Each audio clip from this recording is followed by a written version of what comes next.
નમસ્કાર, આપનું હાર્દિક સ્વાગત છે એજ્યુકેશન ગુજરાત ચેનલમાં. આજે આપણે ધોરણ 7માના મેથ્સ વિષયનું ચેપ્ટર 12મું બીજગણિતીય પદાવલીના પ્રેક્ટિસ વર્કનું સ્વાધ્યાય 12.1 શીખીશું. ચેપ્ટરનો છે બીજો પાઠ. અગાઉ આપણે પહેલો પાઠ મૂકી દીધેલ છે. ચેનલ પર નવા આવ્યો ચેનલ સબસ્ક્રાઈબ કરો, વિડીયો ગમે લાઈક શેર કરો.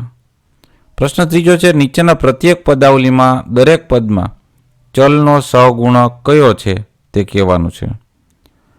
હવે આ ત્રણ પદવાળી છે, તો ત્રિપદમાં સૌથી પહેલા પદ છે 4a.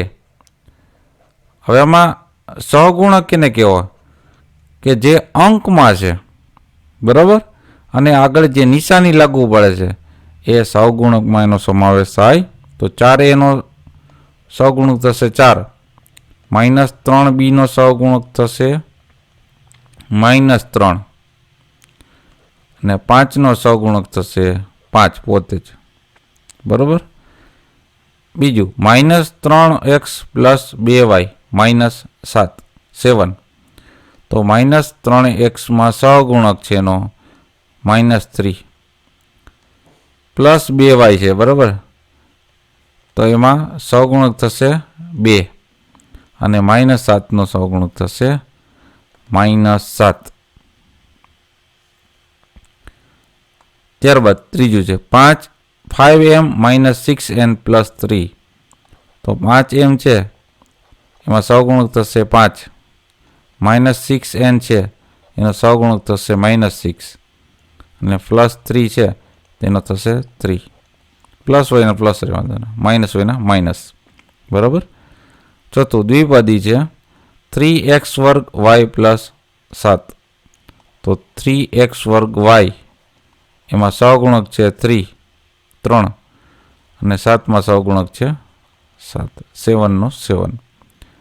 પાંચમું છે -4a² b -9, તો -4a² b એમાં સહગુણક થાય છે -4, અને -9 નો સહગુણક થશે -9. છઠ્ઠું 9xy - 8x, તો 9xy એમાં સહગુણક થશે 9, અને -8xમાં સહગુણક થાય છે -8. ત્યારબાદ સાતમું છે 8 - 9x², તો 8માં સહગુણક થશે 8, અને -9x² નો સહગુણક થશે -9. આઠમું 13 + 7b નો ઘન, તો 13 નો સહગુણક 13 જ થશે. 7b ના ઘનમાં સહગુણક થશે 7, 7.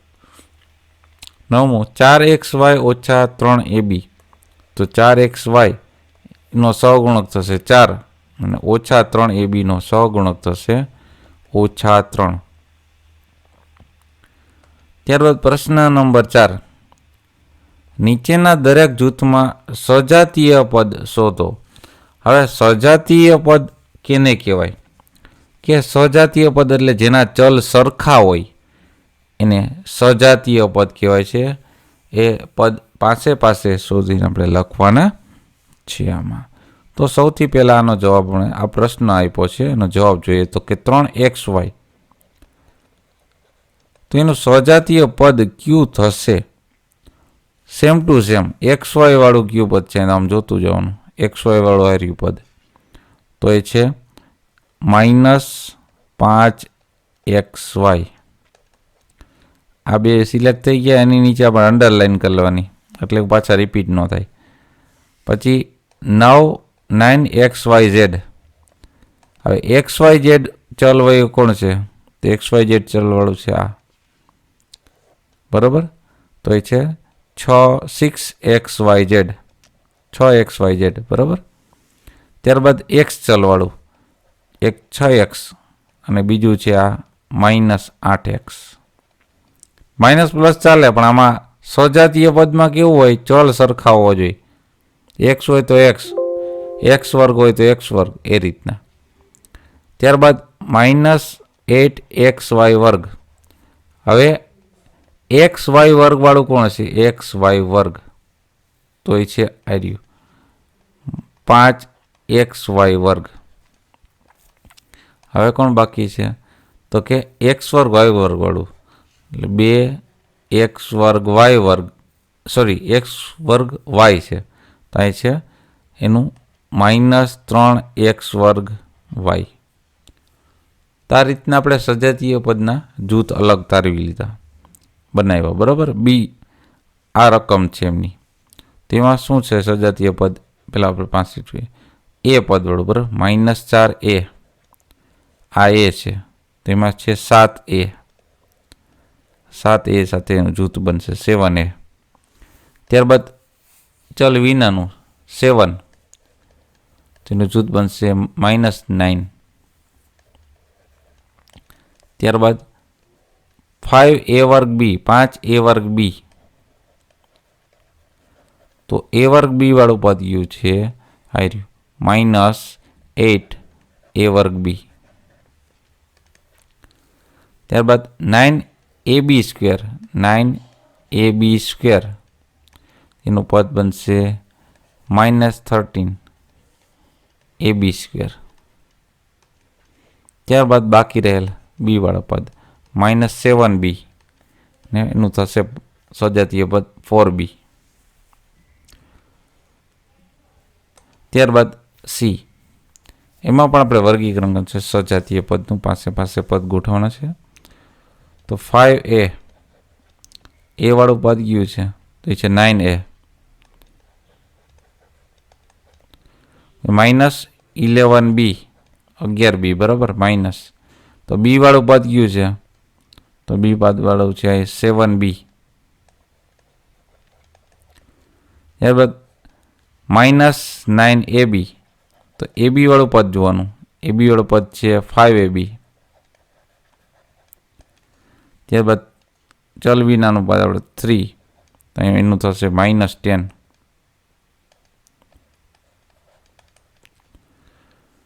ત્યારબાદ એ વાળું પદ 13a, એમ થશે એ વાળું પદ એનું આપણે 13 એનું થશે